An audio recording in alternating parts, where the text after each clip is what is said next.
Ang bango naman. Yan na naman siya eh. Ang bango. Maligo ka kasi. Para bumango ka din. Ang bango-bango naman. Ano naman to? Anong balak na naman niya ipaluto ng nanay mo? Ah. Bango, adobo. Pingingi. Alam ba, nagsasawa ka sa manok? Bakit manok ba yan? Isda yan. Ayun o. Ha? Sabi, manok na naman. Kamo sabi ko nung magluluto ako ng adobo. Bango. Ay. Ganun daw talaga pag mabango ang luto, masarap. Adobo may kamatis. Para din. Ano yan? Pinisang broccoli. Kamit lang dyan. Sa'yo? Ang cute naman ang kaldero nila. So, ang cute. Ang cute ng lutuan.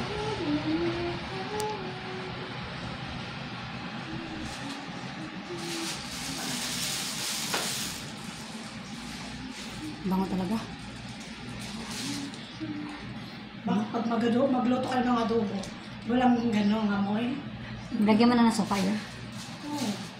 Wala pa isda, may suka na. Isda? Ayun na yan. Atin, lagay ko to. Normal ka rin na. Manok tsaka isda, gano'n. Gagi, dapat pinaksiw mo muna bago mo Eh. ilagyan ng gata.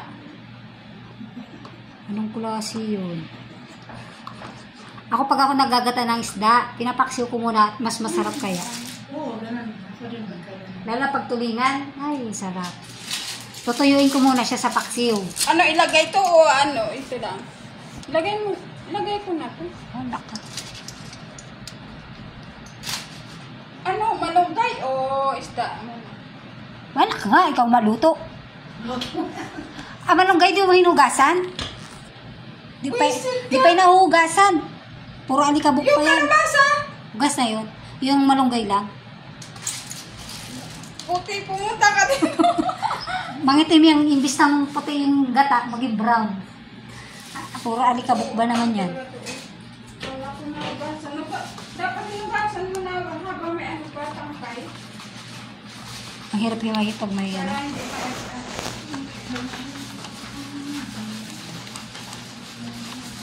Ano yung ginigisa mo? Bango. Kakaadik. Lagi mo talaga ng okra.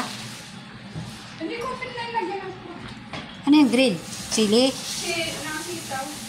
Ah, nilagay mo yung sili. Nasaan yung sili? Andiyan na. Ano lagay mo?